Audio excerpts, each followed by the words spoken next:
Post-game content in video games is nothing new, from bonus levels, New Game Plus, and harder difficulties on later playthroughs. But more and more, we're seeing developers add significantly more game content after the end credits. In some cases, tens more hours of gameplay that's really part of the game that go beyond things like optional dungeons and bonus content. So that begs the questions. Why do it? Why are more developers getting into this? And is this something that gamers actually want? We'll take a peek beyond the credits, right here on Downloadable Content.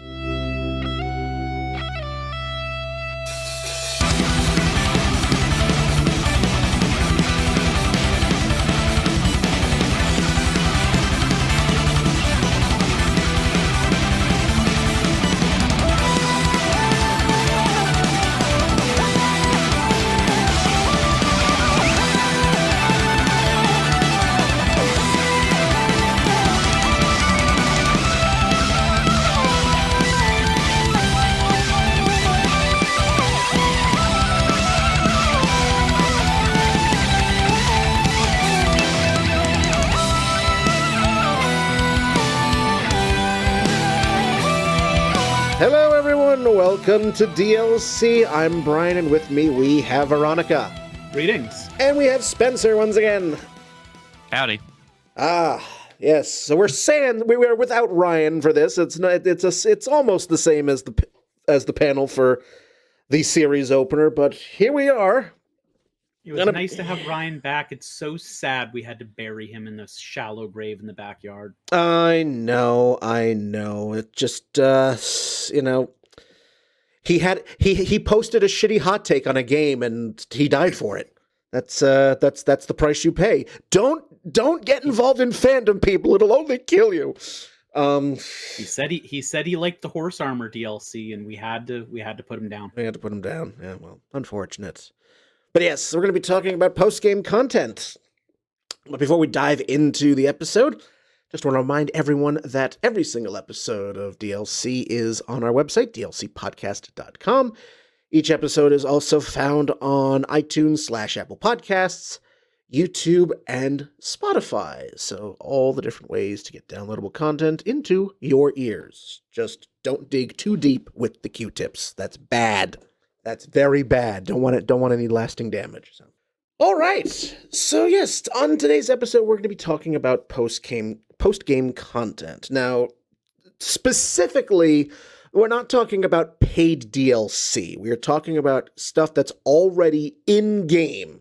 This is already stuff that you get access to after the credits of the game without any additional purchasing for it. So that is Oh, you mean I don't get to talk about my hot DLC takes? No, not here. Kidding. Or maybe we can do that after the credits. Boo. Post credits. Post DLC. How about that?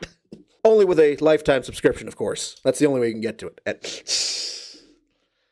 But that's how they get you. That's how they get you. But yes, for this episode, we're not talking about paid DLC. Again, we're talking about specifically stuff that's already in-game, stuff you get access to after the end. So, as I said in the intro, this is nothing new. This is not a new concept in video games. Like we've had games that have put stuff after the quote unquote end of the game. Like I remember like the extra levels you got at that you could play at the end of Super Mario Brothers after you went through the 8 worlds. You had those bonus levels.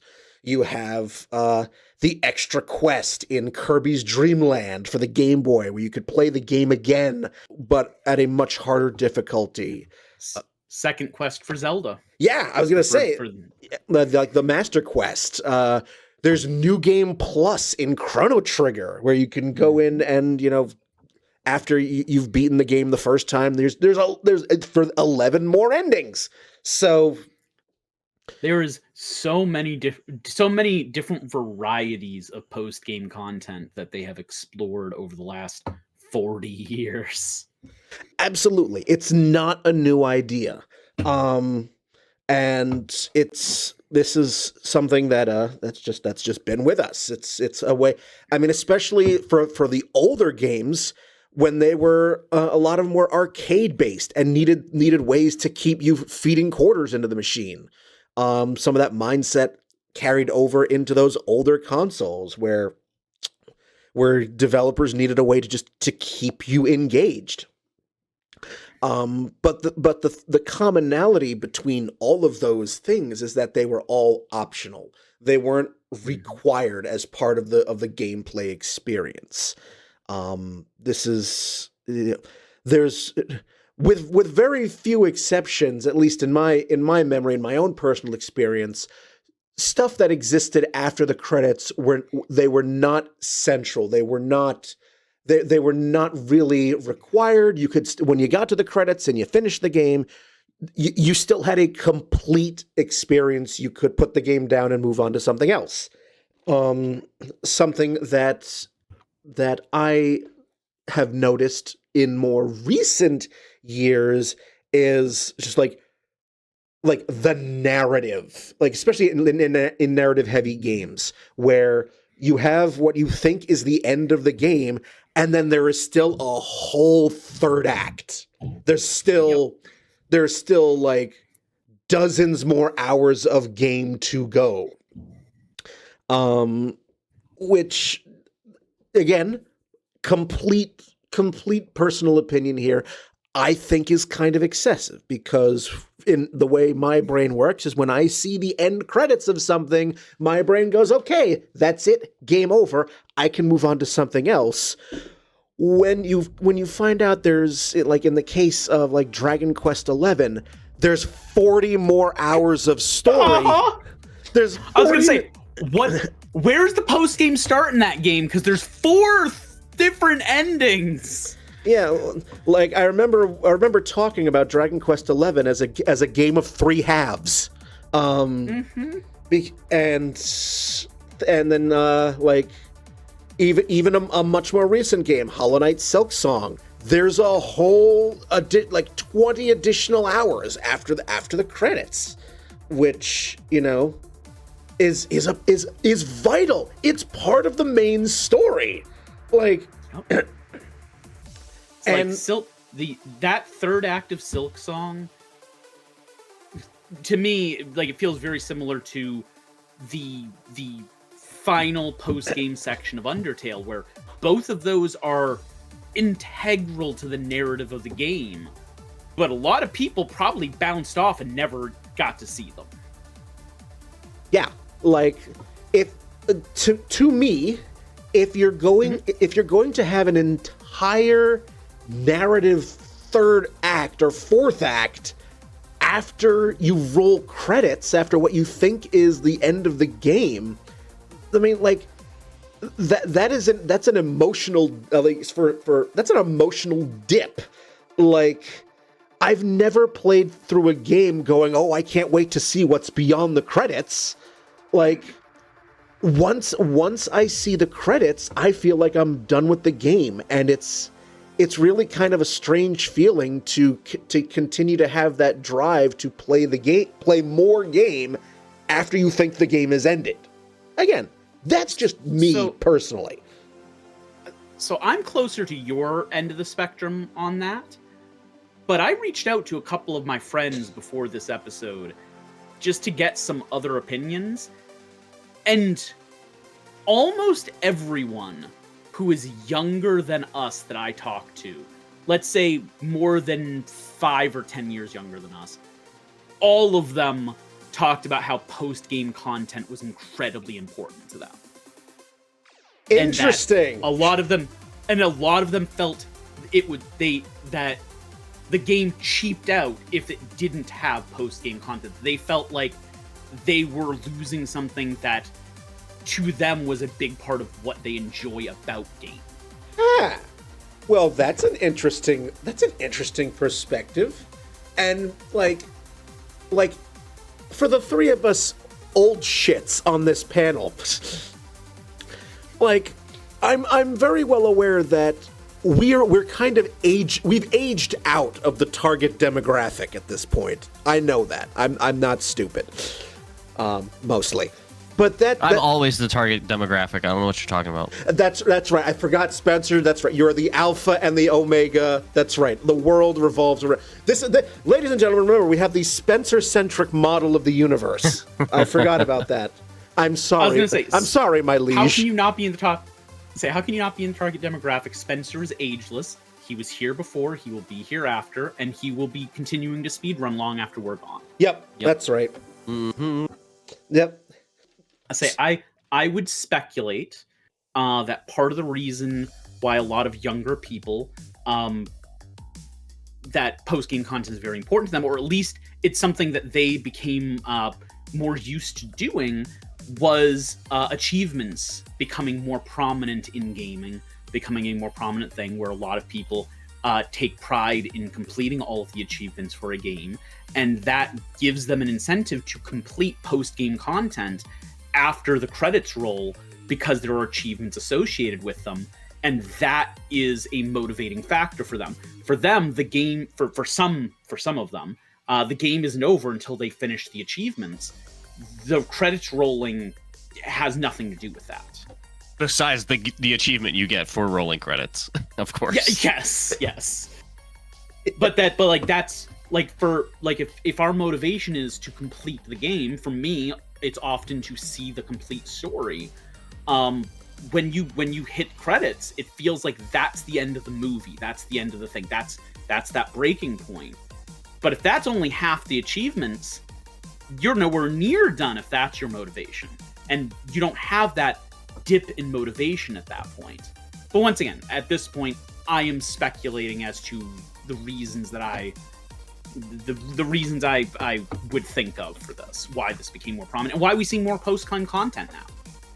Well, it's really just a evolution of eras and how the most popular games of the time change how games are made after them. Because you start out and like post-game content originally is in like arcade era is really just like getting a higher score. It's like, yeah, okay, the first thing you want to do is be able to beat the game. But once you've beaten the game, now it's like, okay, can I get 500,000 points, 1,000,000 points, 2,000,000, whatever it is for whatever game you're playing. And then once technology was capable of telling stories, then you got stuff like Legend of Zelda with the Master Quest and all those kind of like, you beat the game, here's a little bit more content. And then like Pokemon happened and was giving you like an entire extra chunk of game because the technology was capable of doing that. And then we hit like the DLC era and you could get anything from like a completely different gameplay type to more story to, multiplayer access to whatever, the ability to grow technologically to allow all these extra features and still have like a large size game just allows anyone who is born after 99, I guess, would be a decent stopping point to have access to these kind of games and never have played games like that before. It like, yeah, you can always go back and play games that are older than you, but in terms of like what you grow up with, stuff like that, you're probably not going to be able to have like one of your first games be from a console that's like 20 years old when you were born. Say, you touched on a little bit. Holy shit. Pokemon Gold and Silver had the best post game in gaming probably to this day. I would disagree, but most people would. Okay. I was gonna say the fact that it unlocks basically a whole region once you complete it. There might be. I would actually, yes, I would probably say there's a couple I would name better, but it was certainly, I think, the biggest post game in any game up to that point in time. I mean, that goes back to what I initially said. Like, we're seeing more and more developers just devote more stuff to after the credits, which kind of makes me think, like, if this is going to be the norm, where you're basically having a whole like third, fourth act, or if you're going to be adding like dozens of hours more game after the credits, why not move the credits to the actual end of the game? I mean, if you want to extend, like, we talked about it earlier. Let's look at Silk Song. The whole point of the game is supposed to be showing the downfall of this kingdom and mirroring the downfall of Hollow Nest, which we came in at the end in the original Hollow Knight after the destruction of Hollow Nest, after it's already been destroyed after the downfall. We're actively watching the downfall of Farloon. And they wanted to accentuate that with the bad end, the one that you get when you defeat Grandmother Silk, and you basically perpetuate this downfall, where in this ending, nothing good happens. But by giving it the credits, just like a real ending, it kind of puts that mark of finality on it. And it's unsatisfying. And it's meant to be unsatisfying because it's meant to make you want to go back into the game and go, there has to be another way. And I feel like having that mark of finality upon it, that right there is meant to be a motivator, meant to be a, no, fuck you game, I'm not accepting that, I'm going back in and I'm going to save shit. And I don't know if you would get as strong a feeling if you didn't get an actual ending from it. I want to know if I can kind of see where you're going is in the whole idea of basically creating a false credits for narrative purpose.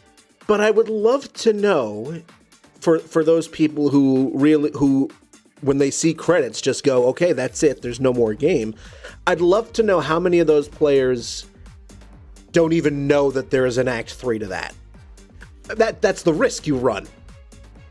I mean, Silk Song actually isn't the best example of this because you can never, like, it's not like you have to get the credits and then you do a post game where you get to the real ending. You can never do the grand. You can go straight into Act 3 if you choose to.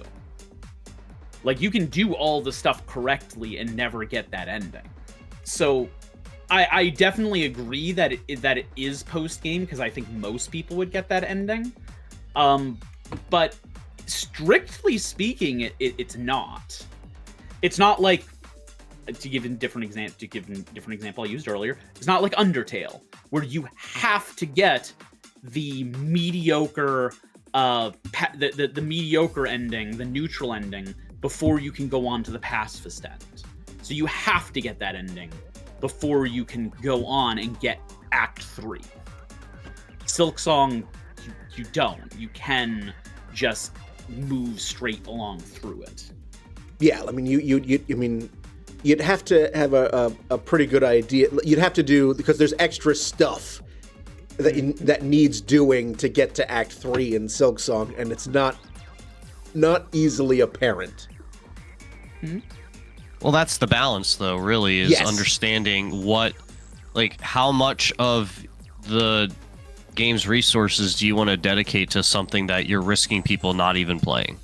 And, I think a game that does a really good job of it that's recent is Alan Wake 2, as they have a extra, post-game where you are, the whole game is you trying to escape this loop, and you get a very, it seems like a finality, and then at the last end of the narrative before credits, you kind of realize that you're I don't want to spoil it too much because I know a lot of people haven't played it, and I don't know, it's just, I feel like it does it correctly because it gives you the impression that you can stop without missing anything, but that if you continue, you'll get a more true finality, which I think is artistically one of the better ways to do it if you're going to dedicate more actual story to after the credits. I like the post game being tied into the story. I'm a story gamer. If your post game is just, I have a bunch of super hard challenges that have no plot, no character, no anything to them. They're just there to challenge you. If you enjoy that kind of thing, I will go, that is awesome for all the people who enjoy that. I'm going to peace out. So, like, it doesn't always have to tie into the main story, but show me what the characters and stuff are looking like past the end of the game. Show me what the worlds look like after we've changed whatever we've done as we finish the game. Give me more character work. Show me how things... Like, I want to see a changed world in whatever way we have changed it over the course of the game. Otherwise, what's the point of having the post-game? To which I would again argue, all right, if you want that sort of story resolution, just shift the credits to the actual end of the game. And I'm fine with that. I'm fine with having an actual epilogue before the end credits. But if you don't have... I feel like a lot of companies feel like there needs to be a big moment of resolution, and that's where the credits lie. And if there's anything else you want to do afterwards in an epilogue, that's after the credits, because otherwise people aren't going to leave your game with that big moment, that big feeling that makes them remember your game fondly. I don't agree with that mindset, but I definitely think that's a mindset that some people have. It's the reason why I feel like a lot of movies end maybe 10 minutes before they should end. Where I really wish we got to see a little bit more resolution to all of this stuff, but you want to leave on the big climax moment and not give any time to breathe. Yeah. I mean, you know, at that point, we're getting into the weeds here about, you know, where should we actually put the credits on a game or something like that, and you know that's going to be, that answer is going to be dependent on who's developing the game.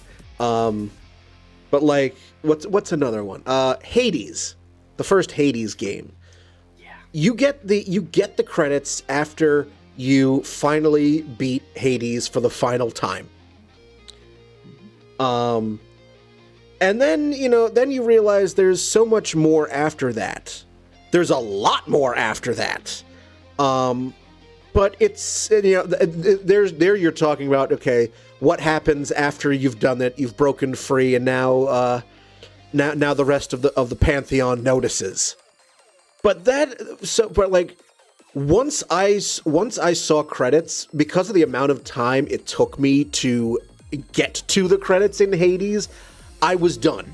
I did not have an interest in seeing the aftermath, because my brain went, I've done the thing that the game has set me up to do. Excellent. We've rolled credits. I'm moving on to the next game. It's funny because, like, that's a case where at that point I was fully engaged. Like, Hades is a game I almost 100%ed. Like, when I hit those credits, I still had probably a third of my game time, if not half of my game time ahead of me, and I had a blast with it. I guess for me, it's how engaged am I still in the game? Like, I'll give an example. Have you guys ever had a moment where you finished a TV series and you don't feel done with it? You wish there was more. You still wanted to see more. You've all had those moments, right? Yeah. Yeah. Like, that's kind of my feel with a lot of the post-game stuff of a game that gives you that feeling. That's what the post-game is for. If you're not feeling like that, if you're feeling like, I'm done with this, the credits are your excuse to get the heck out. To step away and go, I'm done with this experience. But, like, if you're craving more of that experience, oh, do we have things for you? Right over here, we have super bosses. We got extra character quests. You can re-explore the whole world. We gave new dialogue to everyone. Go have a blast. And I love that. Spencer, you're about to say something? No, I was just gonna say, like, this is just another. So, like, multiplayer games have made solo experiences have to adjust because you can't compete with a game like Fortnite or Apex or Tarkov, you know, any of those games that give you like an unlimited gameplay experience. When you have a limited thing that you're doing, you're compelled to add more to give more value to your experience because how much you charge too as well, like not from the corporate perspective but from the artistic perspective. Yeah, that makes sense. I also think there's a case to be made on, like, there is a finite amount of resources available to make a video game, whether it is time or money or manpower, and you have to take some of each of those away to make post-game content, assuming that it is shipping on the disc. And in that case, there is an argument to go, well, aren't you making the base game, everything up to the ending, worse by taking resources away from it and moving that towards post-game content? Like, I think there's an argument to be made there. Oh, I think there absolutely is. You know, that's especially from a purely business sense. You mentioned earlier that for younger gamers, post-game content is now expected from a pure completionist standpoint, because, you know, when we were growing up, achievements weren't a thing. We didn't have little pop-ups on our consoles, or our Super Nintendos and our PS1s. We didn't have achievement unlocked.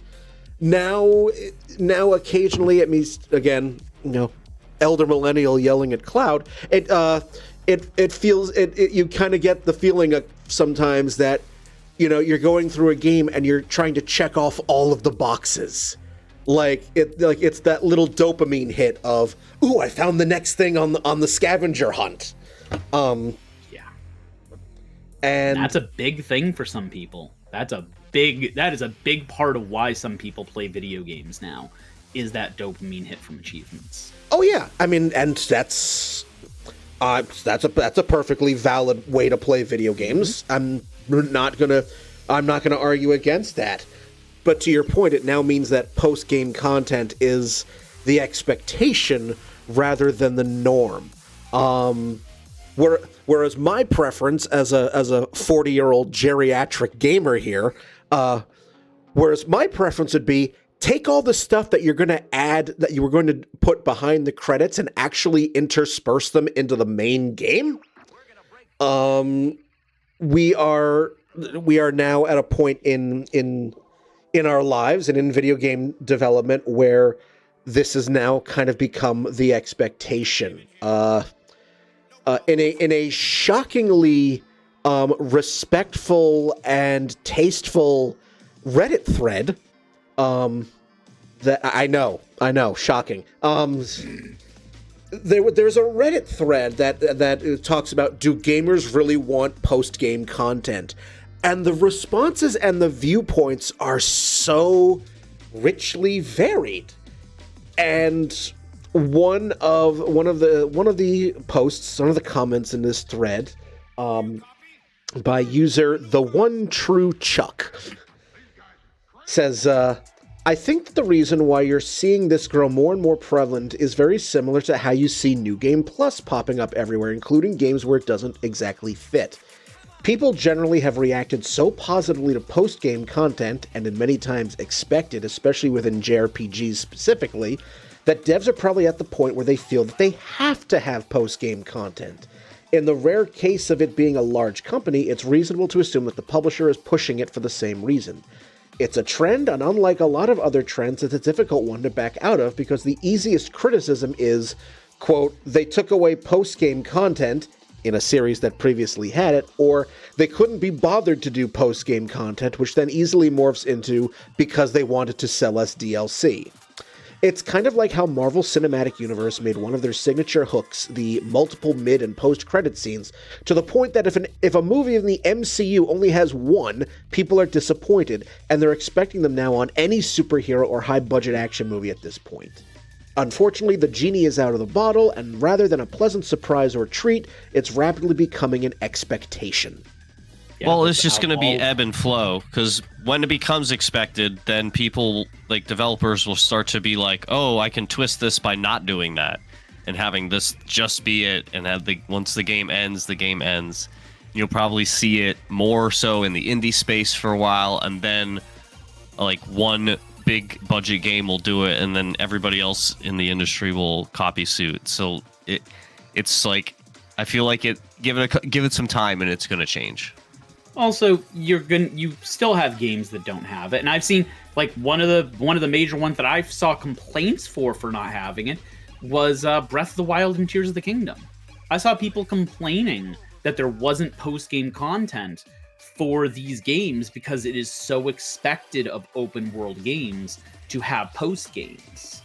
See, the thing is, like with games like that, I feel like the collectathoning aspect of it is the post game, because if you're just like playing the game naturally, you're not going to get every Korok seed or like shrine or whatever before you have the ability to roll credits. Yeah, I don't think. Go ahead. Sorry. I was gonna say, like, unless you specifically go out of your way to do that, so that you only have to have one playthrough, and once you roll credits, that's the last thing you do. But I feel like most people don't play games like that in that manner. I don't think that Tears of the Kingdom or Breath of the Wild needs a post game. Like, I saw people complaining about it. I've heard people I know complain about it. I do not think, like, that is not a game that I think needs that. But there are games that absolutely do benefit from it. A game came up earlier, Chrono Trigger. Chrono Trigger had an amazing concept for its post-game. We're going to introduce New Game Plus in a time travel story where you can fight the last boss almost whenever you want in the game. And you could in the base game, you were just too weak to do so. So, New Game Plus, now you can go through and fight that last boss at any point in the time travel story and get to see, okay, well, you've done these things during your time travel, but you didn't do any of those things that happened later. What does that ending look like now? What does the world look like now that you did that? And all of the different endings they added into that game for all of the different points you can fight Lavos at, and all of the different moments in the game, and what those endings look like. And that was a huge part of replay value for that game. I played Chrono Trigger dozens of times to see all the different endings when I was a kid. I think that was a incredibly strong post-game. And it's a post-game that ties into the themes of the game, the story of the game, and the characters of the game in a very real way that you can't do in a bunch of other games. You can add New Game Pluses to other games, but it's not going to have the same context that it has in a time travel story. It's going to have a different context, and if you want to make it, integrated into your game, you're going to have to find how does your game interact with that mechanic in a way that's interesting, if it does. Because not every game is going to have an interesting take on it. Not to mention, you've got multiple points in the game where you get different interactions based on what trio of characters you have. So you can replay the game with like full geared out, so you don't have to like play the game like slowly. You could just burn through the combat just to see the interactions that you didn't get from I didn't play with Luca that much. Let me play with Luca this time. Or like, I had Magus in this point because I wanted to see what he would say, but let me take him out and see what happens with Frog here instead. Like, as usual, it's the best game for a reason, and this is one of them. Like, it maximizes the quality of content that you get with the post game, while at the same time not having any actual extra story to unlock in the post game. You get endings, but not more story that like fleshes out what goes on. Yeah, it's a really good example of that, and and that was during an era. What was Chrono Trigger the first game to come up with the New Game Plus idea? I feel like it is.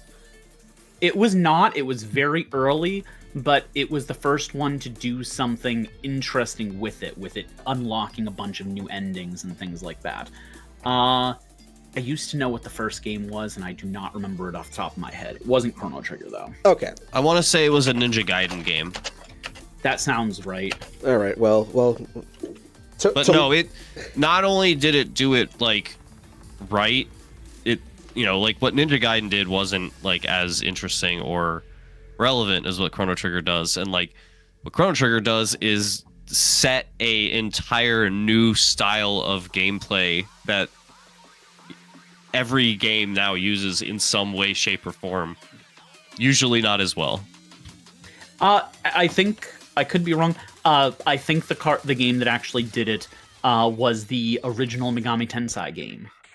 Was the Devil's Story? Not familiar. Yeah. I'll look it up during the break. All right. But yes, I mean Chrono Trigger did that really well. And then you have some other there are some other games that use New Game Plus kind of badly. Like I remember because I played this game, Trails of Cold Steel 2. In that game, there is a major plot point that is only revealed through New Game Plus. And I went, nope, I ain't gonna do that. I'm gonna go right to YouTube. Because, man, I mean, I love the Trails of Cold Steel games, but they are such a time sink. They are such a time sink. And I'm just like, I don't have time for that. So to YouTube it is. I kind of think that like if a developer feels the need to force a second run in order to tell the whole story, I think that's a shitty way of telling the story. You mean, I know you're probably not directly referencing this, but you mean like Undertale? Because I know that's when you bounced off Undertale. I mean, Undertale, I got the neutral ending, and I knew about the pacifist and the genocide runs because the internet. But my issues with Undertale were already to a point where it was like, nope, I'm not even going to try to do the other two runs. So, but like, the reason I mentioned that pacifist is basically an extension of the neutral ending. Yes, I mean I've seen the endings. Okay. Oh yeah, I have seen the other two endings. So. Okay. But like, in hindsight, like Eternal Darkness is another example of a game where in order to see the actual ending of the game, you need to play the game 3 times. You need to play the game on each of the ancients' runs. So you have to play it once using Chaturga, the other using Zelatath. And I forget who the third one was, but anyway, that was Silicon Knights' way of trying to get replayability out of what is otherwise a really short game. Not required to play all 3 times, but that was one way that developers like to gatekeep actual endings is behind repeated runs of the game. I hate the concept of the only way you get the true ending is from beating the hardest difficulty. And we're not going to give you the... Yeah, I don't like that. I hate that. Especially tying it into post-game content when you don't start with all the difficulty settings unlocked. And you have to beat the game in normal to get hard, and then you have to beat hard to get Nightmare, and you got to beat Nightmare if you want to get the real ending. And it's like, no, I do not want to do that. Ulioth, that was the third ancient. There it is. Anyway, keep going. Like, at least with games like Chrono Trigger with New Game Plus, or even Undertale, where you can just, as long as you haven't killed anything, you can just reload after neutral to go into pacifist. Like, at least there, you're not being forced to do an entire run from nothing. But if all that's changing is the difficulty, yeah, fuck that. Just at least start with all the difficulty modes unlocked, so you can just do one run if you want to just have a really hard time of it, rather than going, yes, our game is 30 hours long because it's a 10-hour game, but you have to beat it 3 times on 3 different difficulty modes to get the ending. Fuck that. And that's what YouTube is for. When you go, all right, nope, I'm gonna go on YouTube and see what the ending actually is. I mean, I'm a little different about this kind of stuff because, like Brian, you had said like really early on in the episode, when I roll credits, that's it. I move on. And like when I return to the game, then I can do that extra stuff. And I really rarely actually play a game after credits, with the exception of Pokemon, because it's almost always really, really good. So I don't mind. And that's like the one franchise that I'll always do that for. But everything else, whether it's unlocking an extra difficulty or having post-game content that's like adding to the story, whatever, like that's for when I come back to the game, not for the first time I play it. It's actually kind of interesting because Brian can correct me if I'm wrong, but it seems like all 3 of us are kind of on different points in the spectrum, where as long as there's more character and story, I'm gonna be pushing through the post game. Like, I have to really dislike a game, or the post game is purely mechanical with no ties to the ongoing characters or story or world, for me not to do post game content. It sounds like, Spencer, you're a little more in the middle, because you will do post game content for Pokemon, or you'll do like the extra runs when you come back to play them.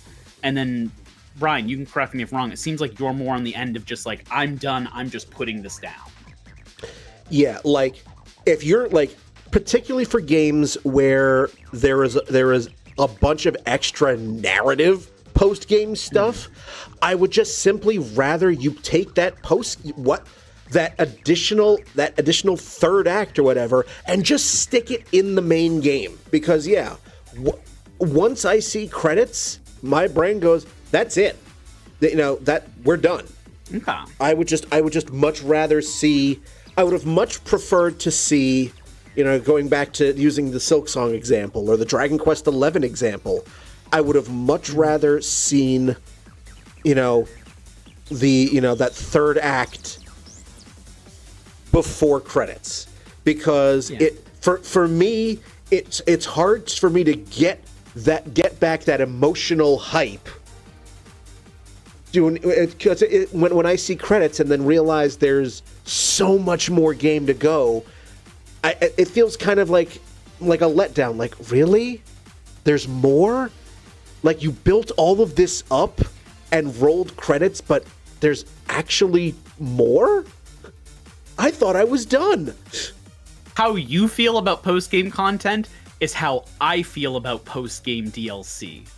Where I've finished a game, I've done all the stuff, I've done all the things, and they release a DLC a year later, and I go, but I finished that game. I'm done with that world. I don't want to have to go back, but I feel like I have to because I loved the game. I'm probably going to like the DLC, but I don't want to. And that's a me problem. Yes. And I understand, again, I understand that, we're all going to have our own subjective opinions to this kind of thing. I just, again, if you as a dev are going to spend so many resources creating more story, stick that before the credits. Like, okay, maybe have like a little cutscene or a little video or something. Then lead into the what is actually the final act of the game. That's just me. So unfortunately, there is a continuing part of that thought process where you go, well, there's a certain amount of resources. Aren't you going to want to put it on what more people are going to see? And we're going before the credits. But that's not how game developers think about it. The longer a game goes, the less people are going to see it. Therefore, the most money for a game goes at the beginning. And in a lot of cases, the farther you get in the game, the less money and time and development was spent on it. Which is why... Xenogears. Which is why it's the best example. It really is. Thank you, Spencer. But it's why a lot... Thank you so much. It's why a lot of games have really disappointing endings. But even not counting the ending, even if you ignore the post-game, if you reach the end of that game, how many people don't go on to the post-game? Is it a significant amount? Is it that much more than it was 5 hours before the end of the game? Or 10 hours? How much the drop-off was there? Like, if you take that purely monetary example, it makes the argument of, well, why even put money in towards the end of the game? Because most people are never going to see the ending to begin with. Most people are going to drop off in the first half hour, and then another half are going to drop off an hour or two in, and most people are never going to hit more than the 10-hour mark of an RPG. Yeah, I mean, like, just look at your Steam percentages of people finishing, like, achievements. You'll, like, be 5 hours into the story getting the, like, you did at chapter 7's achievement, good job. And then it's like 47 people have done that, or percent of the exactly. owners of this game have done this, and you're like, oh, okay. When you beat a game and it's 5% of people finished this game, and it's, well, I mean, maybe there's a reason they only spent 5% of the resources there, but as someone where the end of an experience, whether a video game, a movie, a book, like, I am very much a person where climaxes, where conclusions are very important to me. A disappointing ending colors everything else I did before it. So that this is a subject that is very important to me, and I realize that game development is not on my side when it comes to that. Yes, I was just about to... first of all, I'm glad Spencer and I both went right to Xenogears. That was that was beautiful. But also, like, you know, and you just, you know, Spencer just said it. Like, yeah. I mean, it's interesting to see just from your statistical perspective how many people, how many percentage of owners who, you know, did the thing. I don't give a shit about those because, like, I'm looking at my Silk Song achievements.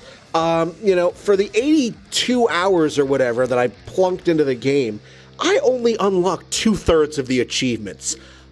I'm good with that.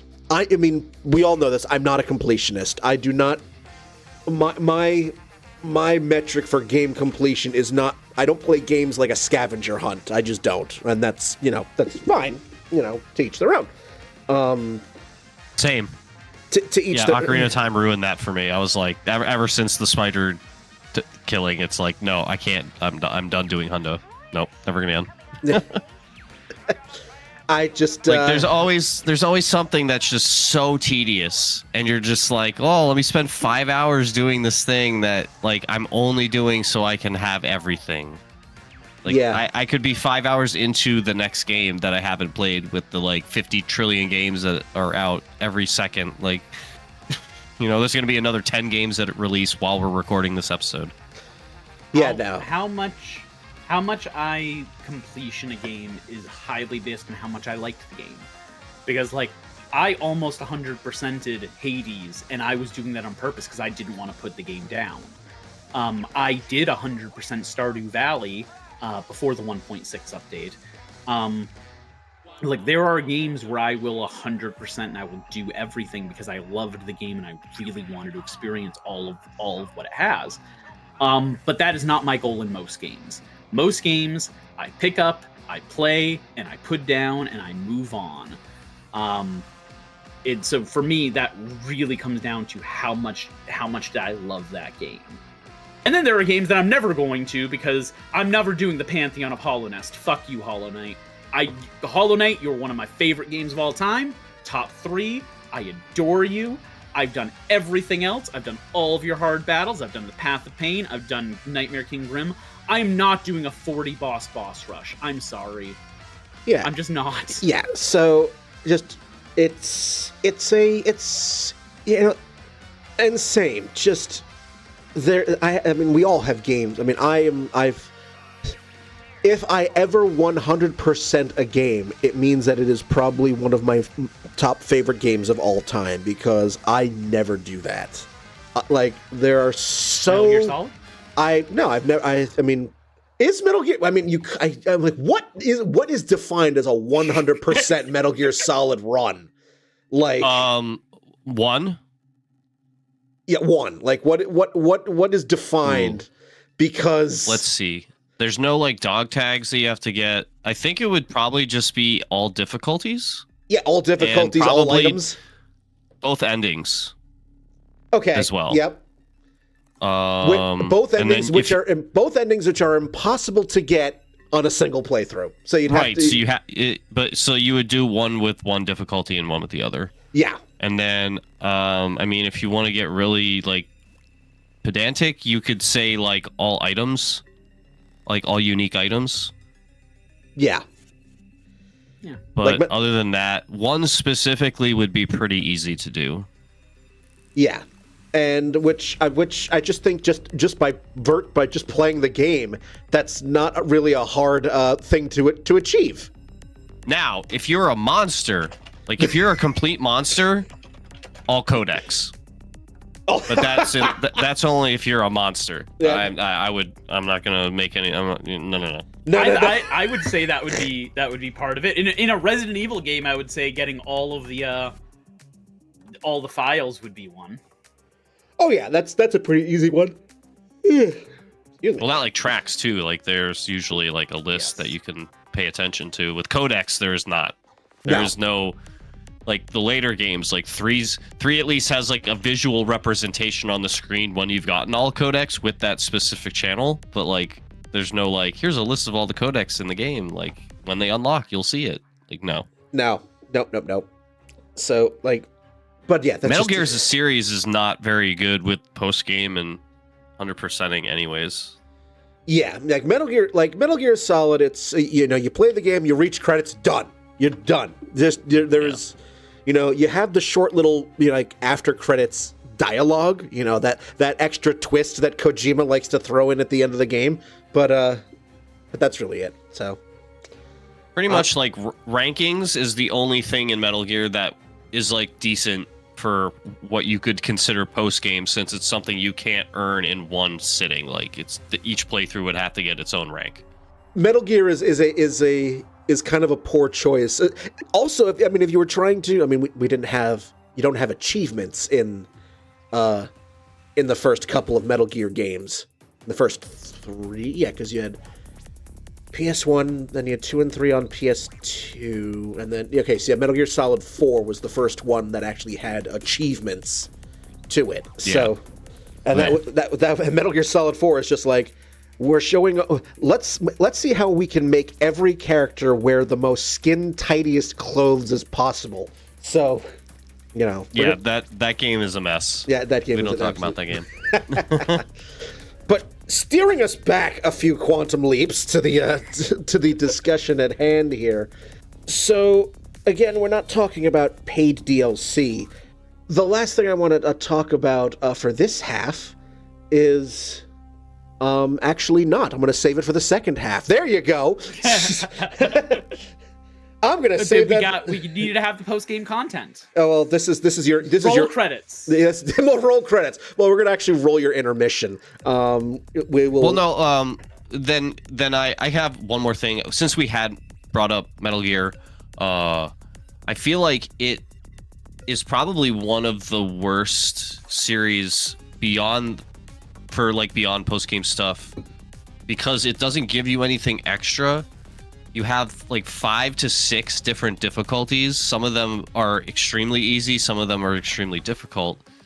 New Game Plus, you do not get to carry over all items that you've unlocked. Like for MGS3, your boxes you don't get to start with when you do a new game plus file, and there's it's limited to camos and weapons for the most part. So it's like very limited, and it doesn't give you really anything besides a challenge. So I've never really considered the Metal Gear series as like anything good for post game content. Yeah, that makes sense. Which is why I don't do it. So there. The end. All right. We are going to cut out for a few minutes. As always, you'll have a nice song to listen to. So, insert song here. And, yeah. One on the other side, it'll be the three of us idiots talking more about post-game content. You're listening to our 199th episode of DLC. See you on the other side of the break, everyone.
Welcome back to the second half of our episode, talking about post-game content. We are all still here. I did not take Veronica and Spencer and stuff them behind the end of this podcast, or did I? It'll just be me talking by myself for the next hour, and then both of you just come in after the outro. Thanks, guys. Have a good one. If any of you have any thoughts or questions, no. Yes. Send help. If you can hear me, blink. No, that doesn't work on an audio-only episode now, does it? But yes, so to wrap up our discussion of the first half, there was one additional point I wanted to go back to. It was something that Veronica mentioned back near the start of the episode, talking about the age gap where we were talking about how the three of us we are elder millennials, and so we are kind of we see the credits, we're done, we don't do the post game stuff anymore. But however, Veronica mentioned that if you are a younger gamer, you are actively looking for this stuff. This is something that you want, and that is I think that's just an interesting take on it. It's the age gap where all three of us, we grew up in an era where this wasn't the norm, whereas now it is, and also something to consider not only alongside the age gap and who the industry's marketing to. It's how we played games have just between the three of us have changed, and this was going back to that weirdly rational Reddit thread that I mentioned in the first half. Someone I cannot pronounce the username, so I'm not even going to try to. Said, as a teen, I would do every bit of content the game had to offer at least once and replay games constantly. Now as an adult, I have so many games to play, I barely touch side content or post-game content unless I'm really, really interested in the game. And, I mean, that's a really valid point. Like, I kind of feel the same way. Like, I don't have as much time for video games as I used to, so for me, it's even more a thing where, if you are going to add so much extra post-game stuff, it's like, oh, I don't have time for this shit. I think part of that is we all have more games that we want to play than we have time to play them. Meanwhile, if, there are other people who would go, I want to maximize the amount that I get out of every individual game before I move on to the next one. And I think those are both very valid thought processes, but they are diametrically opposed. Because we're not marketed to, we're not pandered to anymore. We're becoming too old for marketing. That's the thing. I'll go.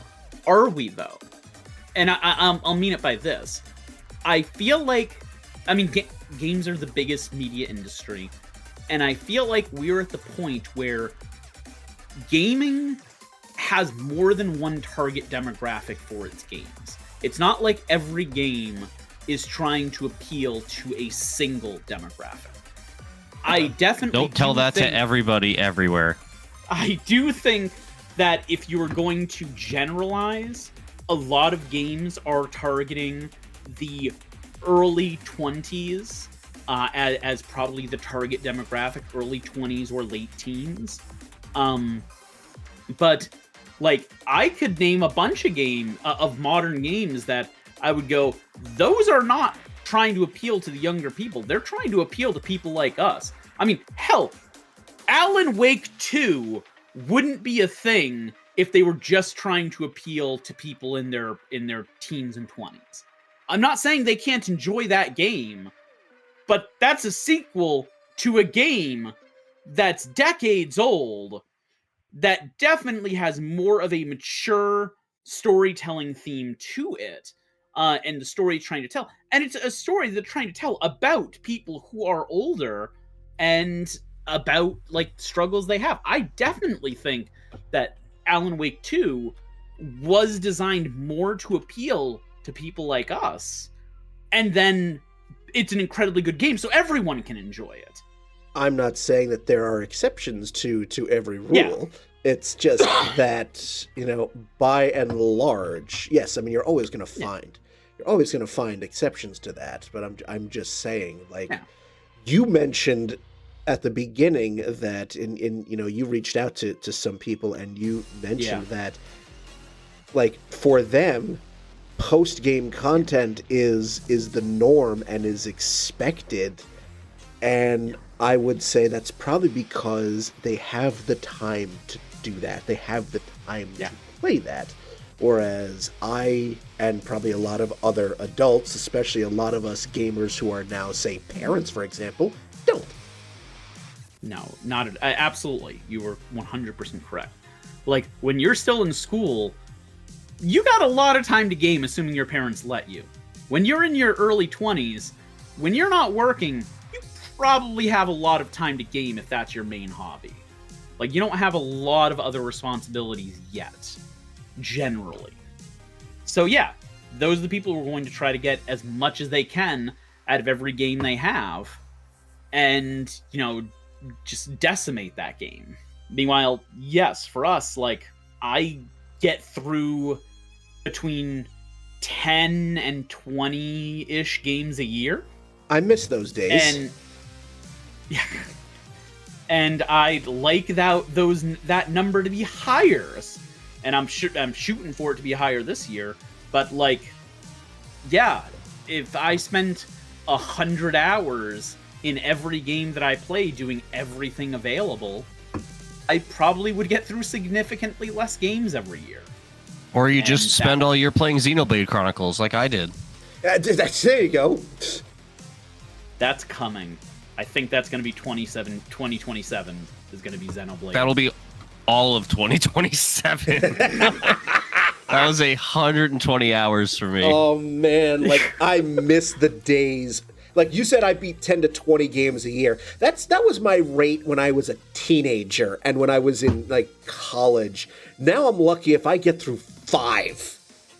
Because, like, especially if I'm playing a long game. Like, I know that probably next year, I am finally, either late this year or early next year, I am breaking out the legendary edition of the Mass Effect trilogy, and that is probably going to consume my whole year.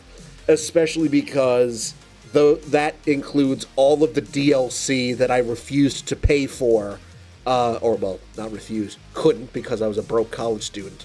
So 2020, Xenoblade is going to take up all of your 2027. Mass Effect Legendary Edition is probably going to take up most of mine. So, I was going to say, 2027 already pencil in is the first Mass Effect and the first Xenosaga game. That's it. You're only beating 2 games next year. No. That's it. Nice to know you. Okay, circling back to the actual podcast. Yeah, I mean, sure, why not? Right. We're recording this. Yes. But but that's all I wanted to mention. Just sort of put a little bow on the first half. But since we are talking about post-game content, I thought it'd probably be a good idea to talk about some games that we all enjoy that did the post-game content well according to our various meandering and subjective standards. So one of you start us off. There you go. I like to have a game that I play in the background as something that I return to, that I've hit the credits on, moved on from, and then sometime in the future come back to play it, and depending on what the game is, I do something, probably not 100% it, but do something more that the game has to offer. And the one I just started was the Miles Morales Spider-Man game that came out on the PS5 as like one of its launch titles, or like close to launch titles, if I remember correctly. But the New Game Plus for this game, I really think is a good idea because it's not story specific. You don't get any extra content in that manner, but there are abilities, suits, and technologies that you can unlock that only can be unlocked in New Game Plus. So it gives you an extra layer of combat and traversal that you don't get in the main game, and allows you to like play through the story quicker, i.e. like Chrono Trigger, and allows you to just re-experience it in a faster manner, so you aren't in the playing it the first time kind of grind that you would be normally. I'm glad to hear that it has that. That's a game, going off what you were just saying, is going to go. I'm actually looking at jumping into the first of the Spider-Man games this year, so I have that to look forward to eventually.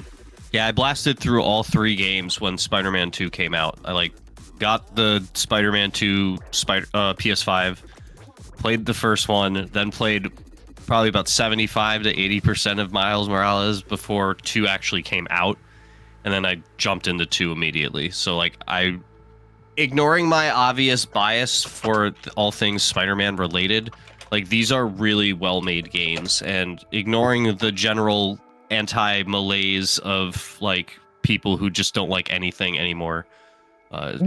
Fantastic games, and really good games for what we're talking about today, in the sense that the post-game content stuff is all optional. That doesn't make you have to get more endings or more story.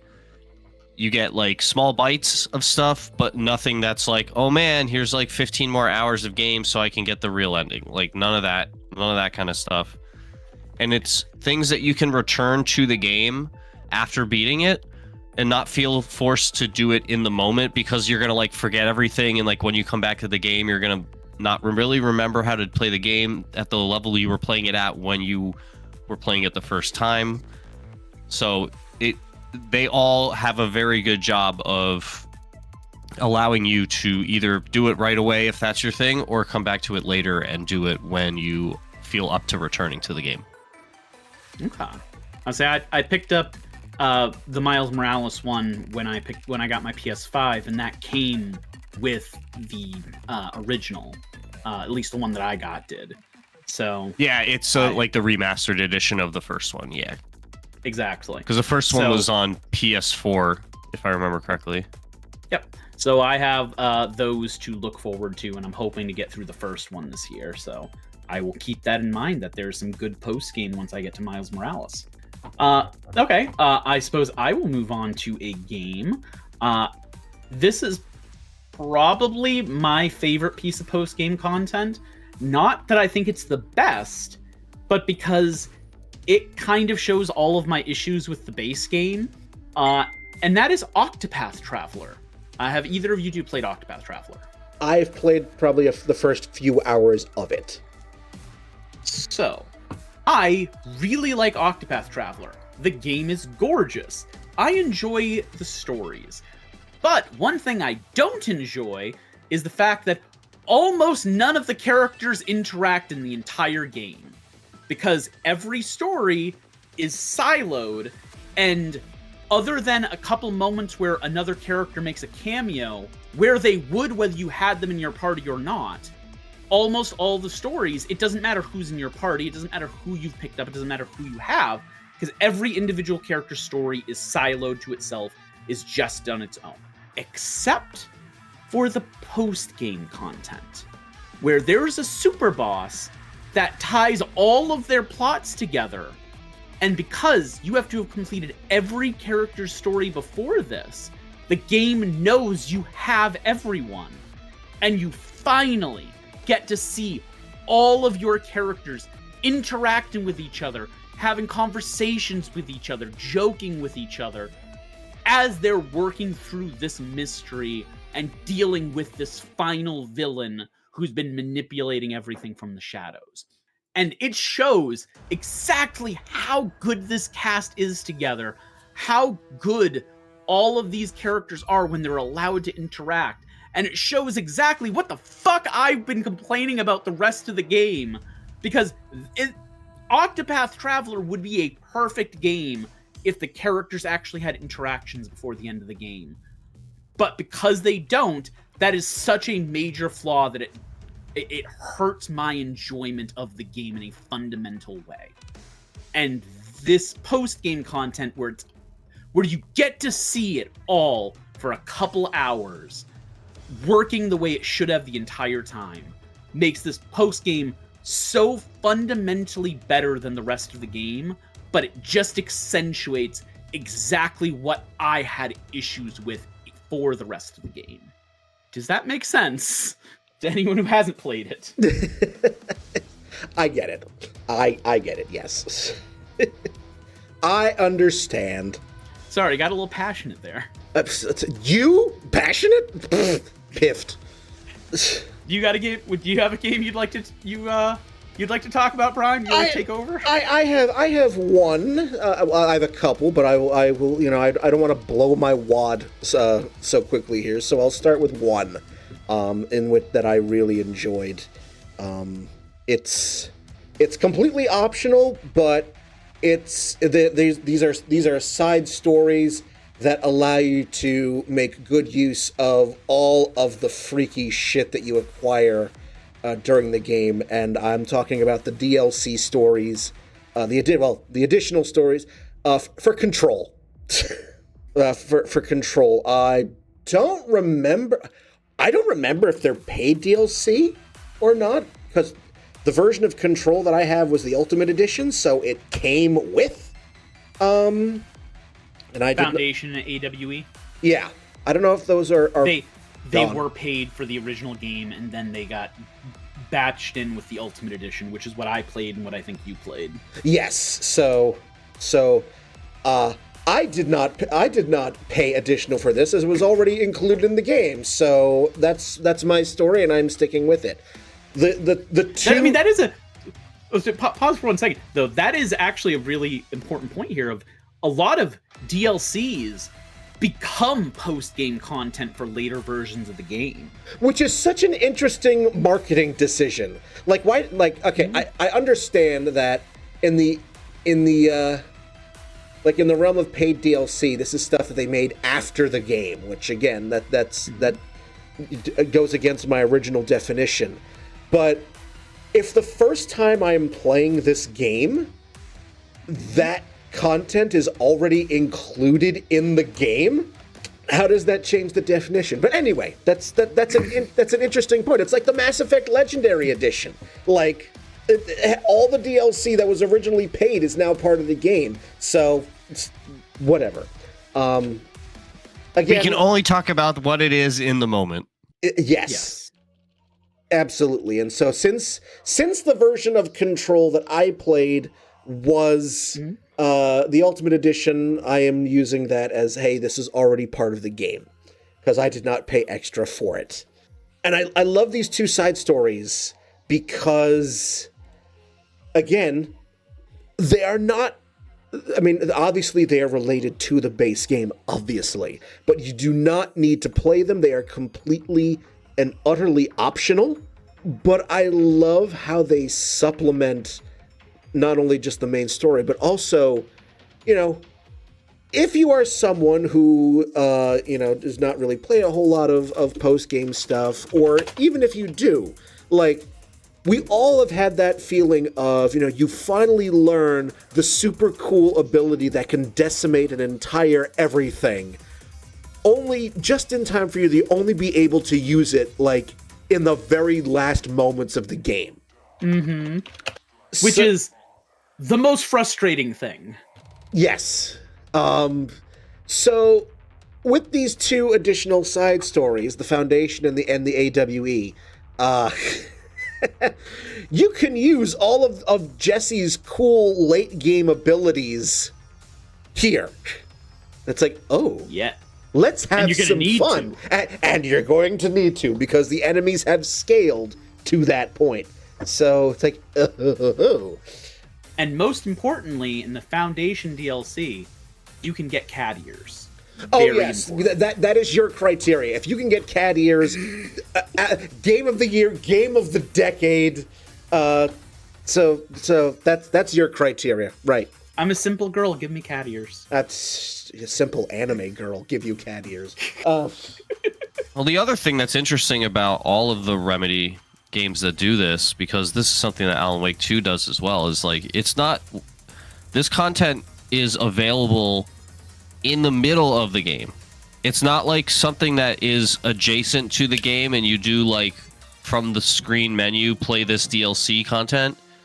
It's actually, you're in the middle of playing the game, and then this prompt comes up, try out the DLC because this is the point of the game that it's available at. So, which that was amazing in frickin' Alan Wake 2, when it was, oh, this becomes available. Okay, what am I going into? Oh, I'm playing as Rose in her own fantasy with all of the weapons. and we're just gonna go beat some people up.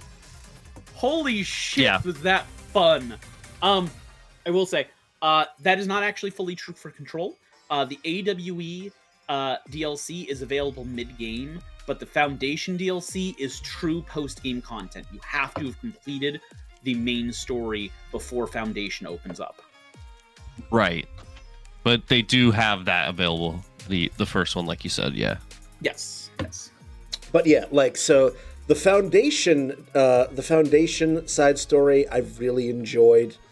AWE I haven't fully touched because I knew that was that we were delving into Alan Wake, and I kind of want to play Alan Wake before doing the rest of AWE. It's kind of the opposite from... Like, it probably doesn't matter. I did both of the Control DLCs. I did all of that before I played any other Remedy game. So I did AWE, and that was what made me go, oh, I need to play Alan Wake. I need to see the context for this.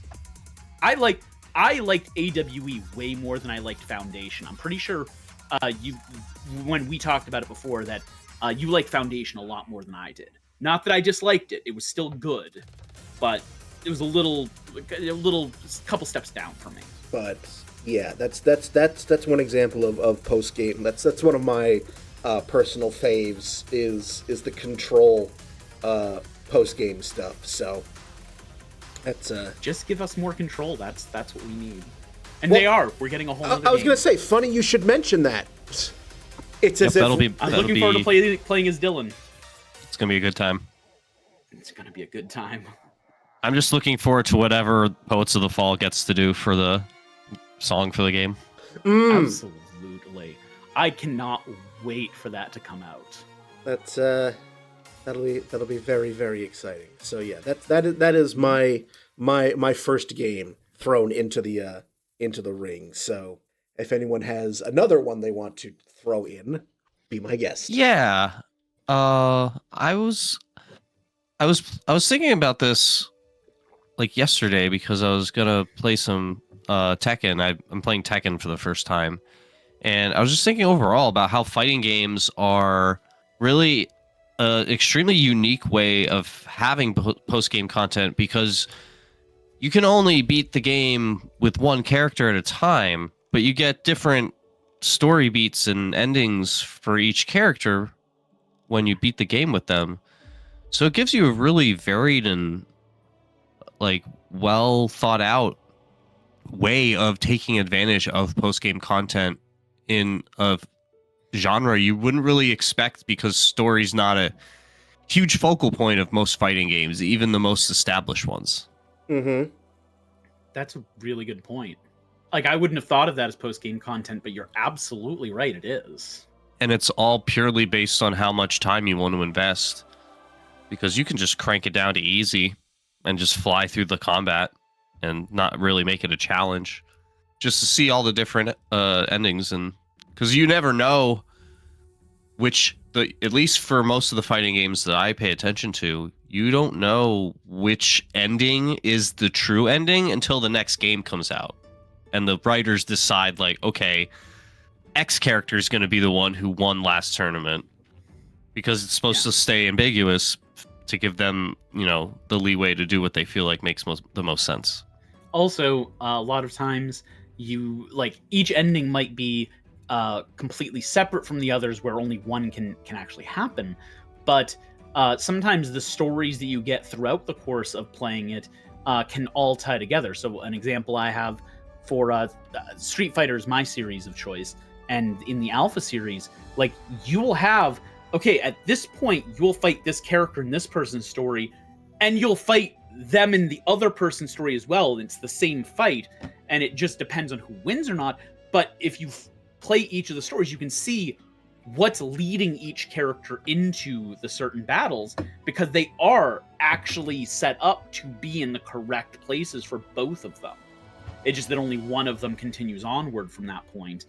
And you really, one person may have the actual canon ending, but you can see everybody's story and how they tie in and where their story ends to get to that true ending. And that's Right, always and you're been like, that's always been fascinating for me. yeah, and like you feel compelled to know all the different stories because it gives you a more fulfilling like world building experience to play with all the different characters and get all their different like viewpoints of like what's going on in the tournaments or whatever's going on in the story. You know, there's always a tournament going on in the story, let's be honest. Oh yes. But like you know, they're all different, you know. Mortal Kombat, for example, is obviously way more like linear because of how violent the game is, and like people are definitely not surviving if they lose, like, you know, versus some other games, you know, like I know Soul Calibur is pretty lenient where like nobody's really getting killed except for like some villains occasionally. So, like, you know, everybody's going to be back for the next game, but it's just a matter of, like, who got the sword power this time, and how is that going to work out? Yeah, I like, on one hand, yes, fighting games are not RPGs. They do have less story than a game that is devoted to story. But I will say, like, if you are really trying to piece together what's really going on and, like, playing through each of the characters to get their plot and kind of putting it all together, it's actually a very interesting way of telling a story where you almost need like a cork board where you're like, okay, so this person right here is going to be facing them because of this reason, and this is actually affected by this person over here in their quest, and like you kind of have to like map out how all of their stories interact and at what point in time to fully come up. Like, it's actually a very interesting way of doing storytelling for fighting games that actually take that part seriously. And I appreciate that.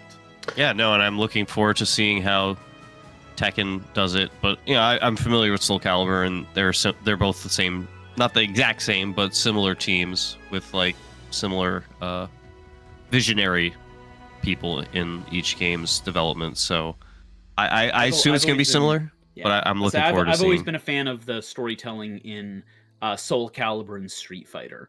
I know Deja, my wife, was a big fan of Tekken, and I have some friends that are super into Mortal Kombat. So they all kind of tell their stories in their own way. They most certainly do. I mean, Mortal Kombat is my poison of choice, and you know, Mortal Kombat when they rebooted the series was when they actually started to really pay attention to the story, because they rebooted Mortal Kombat because the first 8 Mortal Kombat games. They realized kind of belatedly, oh fuck, continuity, shit. And it just became so much of a mess that they started the series over again, and so now the current Mortal Kombat games are following in the tradition of the rebooted series, but then it got rebooted again with the end of Mortal Kombat 11, so... But I was gonna say, I've heard the new Mortal Kombat's a deal with time fuckery, and that's my jam. So yeah, I've had a couple people recommend them, going, so you like time travel, right? Yeah, that's Mortal Kombat 11, and now the current. And okay, not related to the episode, but when we went from Mortal Kombat 11 to Mortal Kombat, the current game is Mortal Kombat 1, and I'm just like. Really? Really? Are you? Well, didn't they like make it so Liu Kang is like the new Raiden, where he's like a god of something? Yes. And he's like in charge of Earthrealm now. No, and like Raiden like sacked himself or something. I don't pay enough attention to Mortal Kombat's story after like 4 or 5. I just lost track. It's just too it's too much. In the rebooted series, Liu Kang is the ultimate chosen one. Like, not only does he, you know, beat Shang Tsung and Shao Kahn and win all the points and do all of that, he also literally becomes a supreme being. Yes, that's exactly what happens, and he becomes the new protector of Earthrealm. You're exactly right. He won all the things. He won the golf tournament. He went and he scored the 3-pointer. Like, oh yeah, no, just give him. He did everything. You know, World Series MVP, Major League Baseball MVP, Heisman Trophy winner, Vince Lombardi Trophy winner. Conn Smythe trophy winner, just everything. Just he did it all. And yeah, so.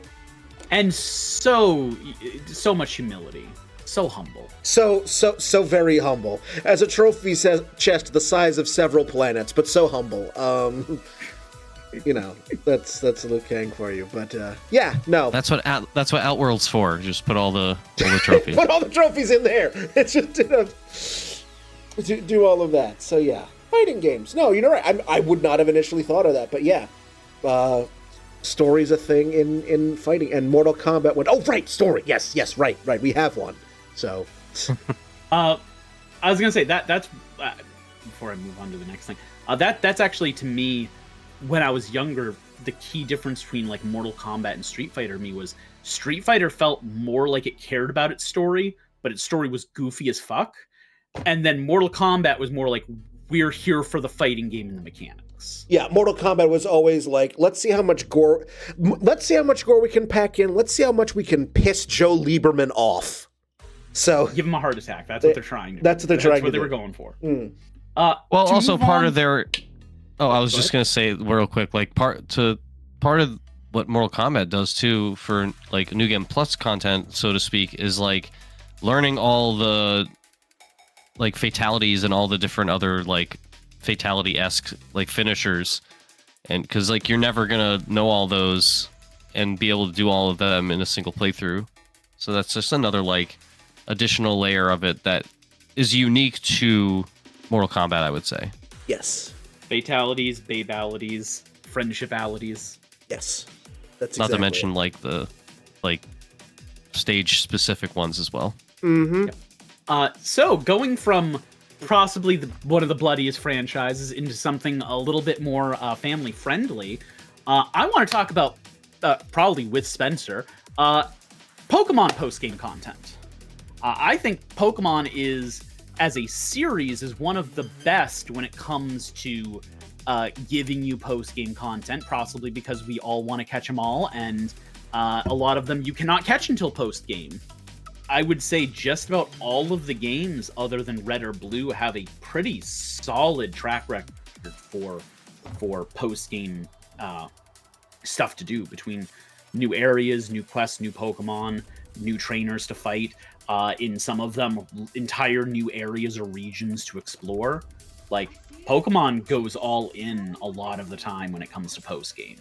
I would honestly say, like, it's one of the few examples where, like, winning as champion is not the correct point for where credit should be. Because it really feels like as important and relevant as everything else you had done before. I think Johto's probably the only one that really is a true, like, here's the credits, and then, okay, now we're going to go to Kanto to make you guys happy again. That's it. But, because there's not really much of a challenge to it, in my opinion. It's just, like, you're so over-leveled for the other fights that you do in Kanto that it's like... Okay, you're kind of just going through I was going to ask earlier... when you were like, I don't think it's the best one, I'm like, okay. I was curious as to your reasoning. I could see why, and I don't actually disagree with you on that. Though it is very fun to go and fight Red at the end. Yes, that's probably the only point of it that is like really well done. But everything else is kind of like, okay, we're here, hooray! Great. Well, let me smush you with my team that's like 20 levels higher. They should have done a better job of scaling that. Absolutely. Or this could have been really fun.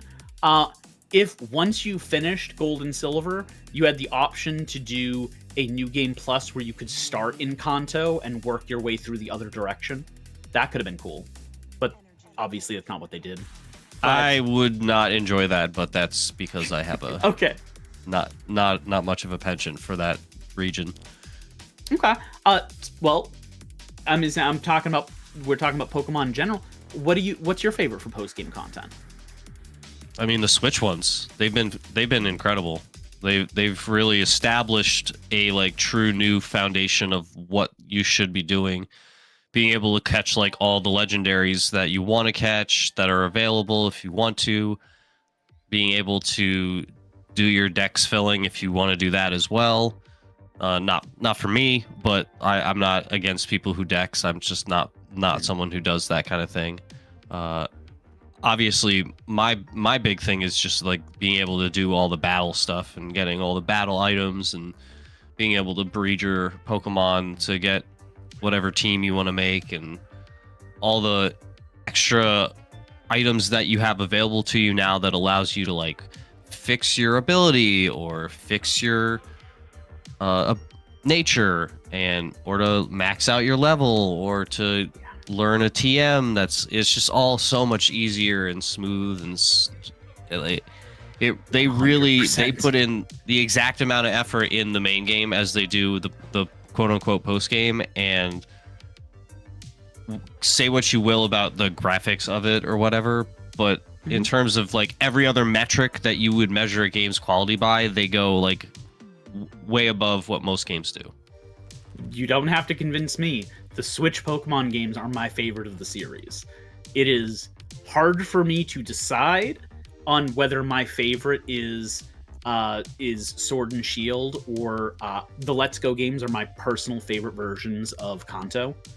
But I love Scarlet and Violet too. Like they to me they were hitting on all cylinders, and I did not understand people's complaints.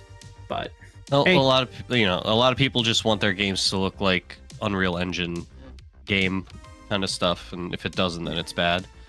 It's been forever since fine. It's been forever since I played it, but I remember Black and White had a very strong post game.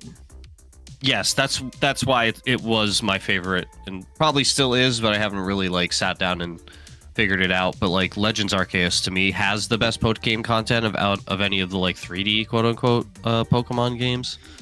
Being able to not only just your abilities that you're like scanning and learning more about these Pokemon every time you interact with them, so it gives you more of a reason to go to all the regions and interact with all the spawns, rather than like a traditional dex where it's just like, okay, you just got to catch them and evolve them and then you're done. You know, it's a little more intuitive in terms of like, why am I doing this? Beyond the point of just doing it, you know. I have that to look forward to because I have not played either of the Legends games, and I'm going to be playing Arceus later this year. Oh, it's awesome. And like the story part of it on top of that is really well done. It really connects with what's going on in the story of the entire game in a way that a lot of the other Pokemon ones are just like the next step in what happens to you as the character. This is more of like everything's still moving and the story's still fluid and going, and like the credits make sense and they are the right spot for it, but it's a kind of story where like a lot of stuff is mysterious the entire time, and the ending has mystery to it as well. So I like it. I like the credits where they are. Well, once again, I'm gonna have something to look forward to. Who wants to go next? Yeah, I mean, I was just. Do you have something you want to say before we move on, Spencer? I'm sorry, I didn't mean to cut you off. Well, no, I just was gonna say like that. That doesn't want to deter from the other 2D games. Like you had said, every one of them besides Kanto, it has like really good content after the game comes out, or after the game's credits come out, and it's really one of the definitive franchises that I feel like holds the floor for like what a game does that's really good with post-game content.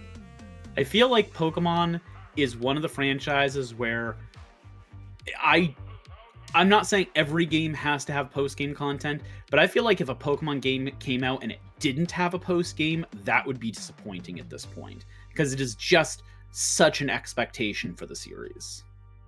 It would have to be a really strong story that wraps up really well at that final point. Like, I could see a Legends game doing it, but like it made so much sense what they did with the Legend game for Arceus. ZA is a little different, but it's just a different vibe entirely, so it's hard to really compare the two games, even though they're like in the same quote-unquote franchise. Now does someone want to take over and go to the next? Look, I was perfectly content to just let you guys, keep going about Pokemon while I just sat here and, listened incoherently, apparently. Sounds like you got to get yourself in on the franchise, buddy. I mean, as I keep saying, I've played 4 Pokemon games, and I basically played the same game 4 times. But now it's in 3D. Now it's in 3D, but now I might have to actually get a Pokemon game for Switch and go, is this game still the exact same game after 30 years? And we'll see.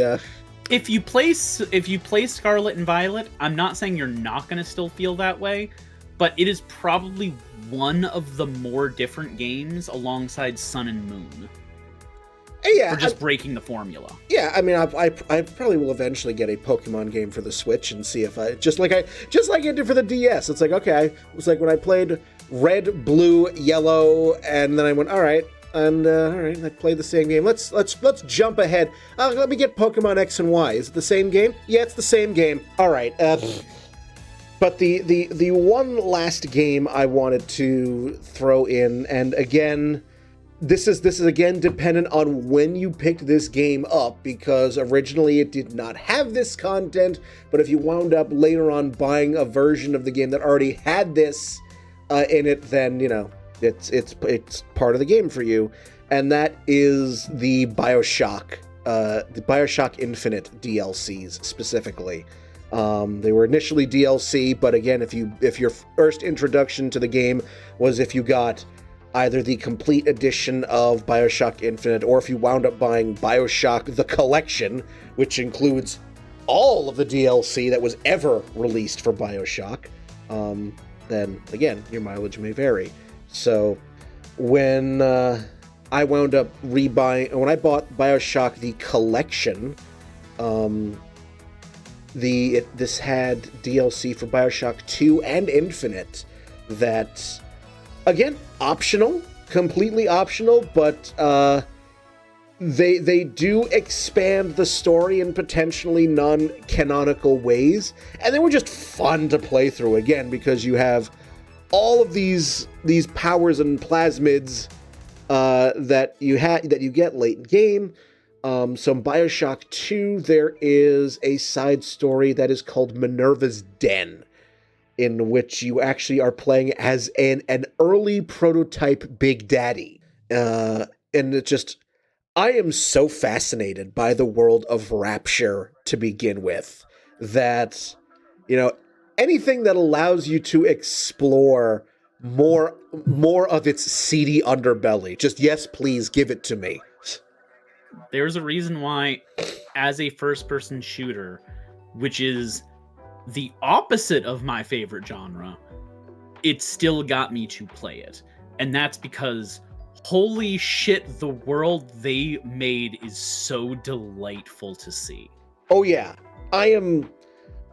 You could set, if 2K and all of them were actually willing, you could set so many stories in Rapture.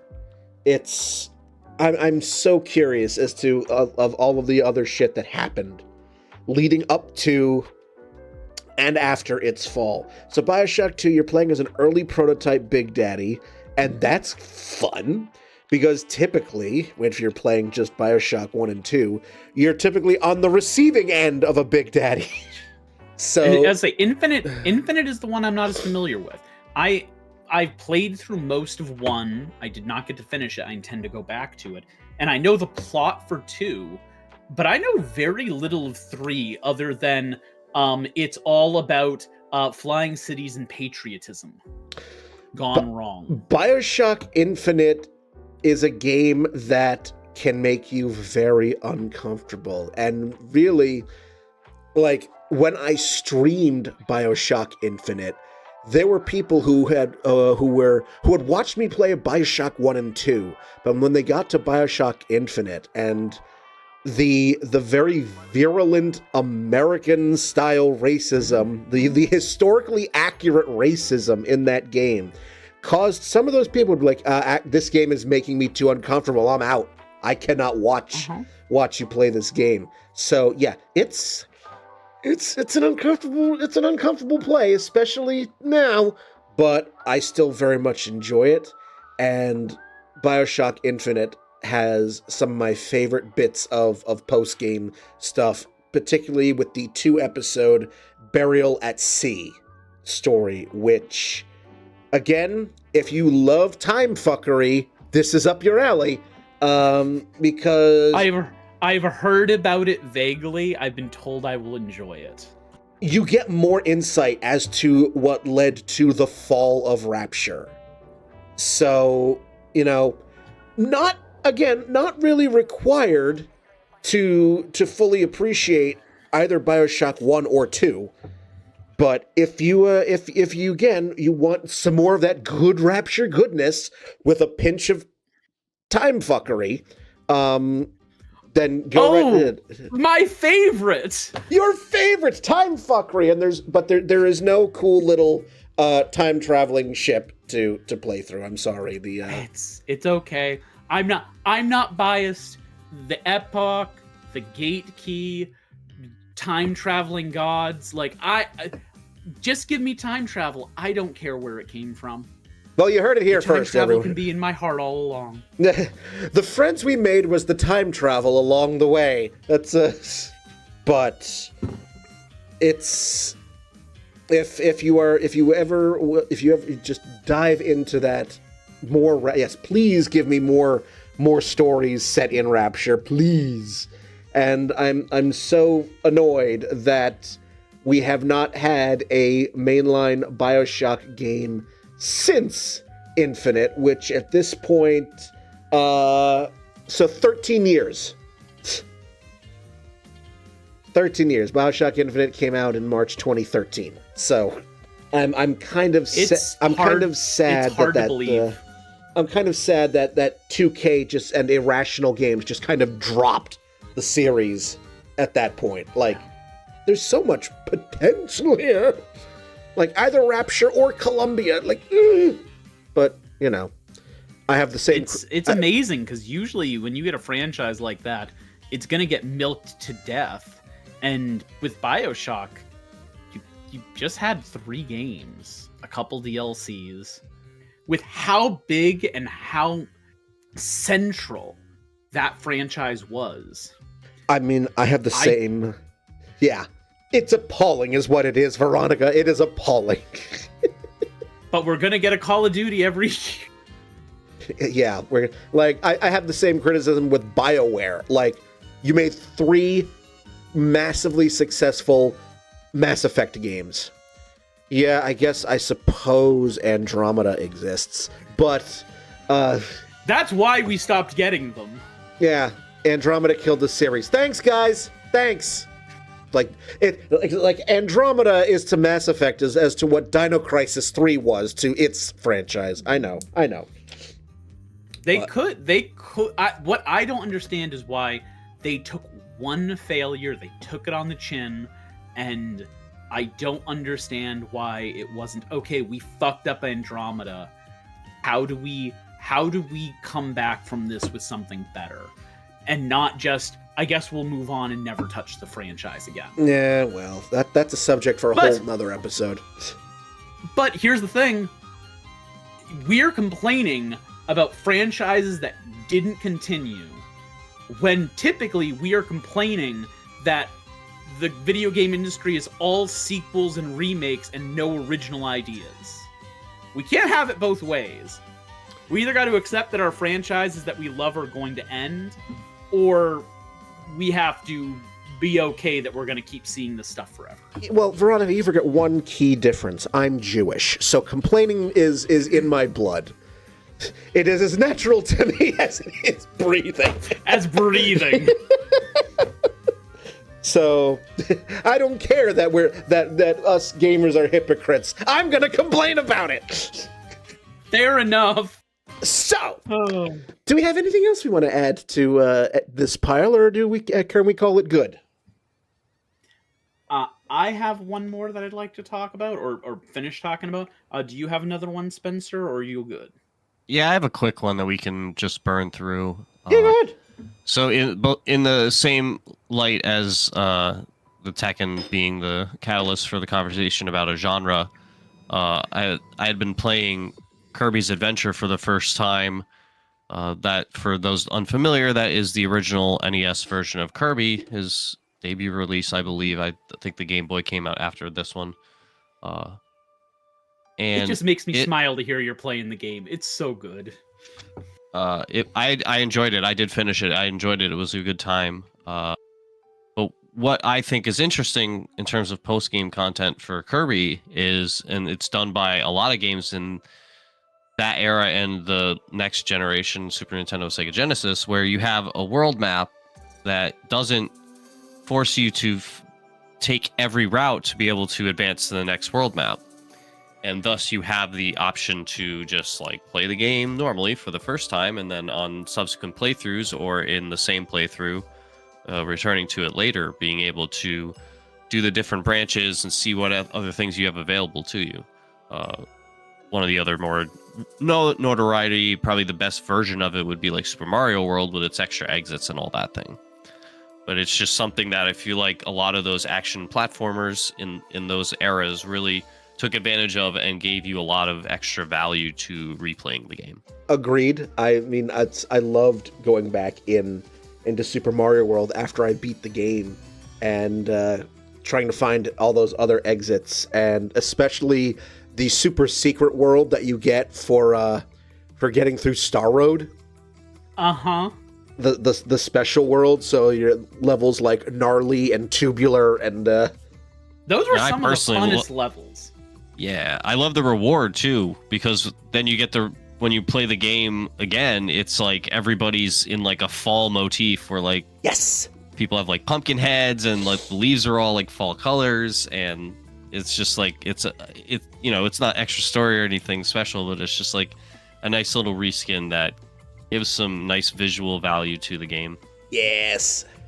So for my final one, and I've touched on it twice, but I want to just finish talking about why I love its post game, is Undertale, one of my favorite games.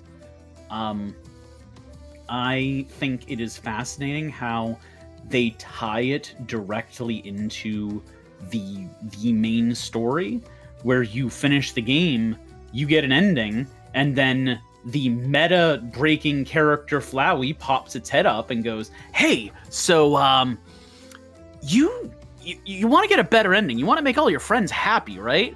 Well, if you go to this, you can do that. And if you hadn't killed anybody up to this point, he will literally direct you to where you need to go when you reload your save to go right into the pacifist ending. If you did not do something, if you didn't do one of the character quests, or if you did kill somebody, he will tell you, okay, you did this, you need to go fix that. Whether it's character quest or if you have to unfortunately start back over, but also gives you hints on what you need to do to be able to get through it this time. And I really liked that. And that was an interesting way of doing it, where you get the ending, but it's not like, let's say, Silk Song, where you get the ending and that's it. You're done. You can just walk away. You could never touch that game again. In this one, you literally get a post-credits scene where it's, hey, there's more game. You want more game? There's more game. And that was an interesting way of doing it. Even if some games probably could move their post-game content earlier, I feel like in this case, it has to be after the neutral ending, because they tie that ending and the fact that you weren't able to do everything, and that you're kind of disappointed by that ending, and they tie that into your character, both as the character you play, but also you as the player, and kind of poking at it and going, yeah, that was unsatisfying, right? We should go and do something about that. And I think that's a really good way of going about it and to motivate you through it. I've said a lot of words. You have said a lot of words, and and I wonder for our faithful listeners, if they're keeping a bingo card for how many times you will mention Undertale in a single episode. This is 4. So this is 4. There we go. What? It's a one about post game. I actually have an excuse this time. That's okay. That's not a problem. So But yeah, I was good. I'm good with what we've got. Actually, we are just about running into the hour mark, so I am good to call it here. So, if any of you out there have any thoughts, questions, opinions on this episode or any other episode of downloadable content, you can let us know. Go on the website, dlcpodcast.com, click on the feedback button, and let us have it. Give us those thoughts or those suggestions. You can also give us ideas for future episodes. Like, we're always looking for ideas. You could even, if you want to be in on an episode, let us know through that feedback button. Every so often, I update the website with upcoming recordings, so let us know whenever you see that and you want to be in on an episode. So, not only can you find every single episode on the website as well, they're also available on iTunes/Apple Podcasts, YouTube, and Spotify. So, all it remains for me to do is to thank Veronica and Spencer for being on this episode. The next episode is episode 200. What will we do? You'll have to find out. We don't even know yet. But we will. All right, everyone. I'm Brian. Have a good one.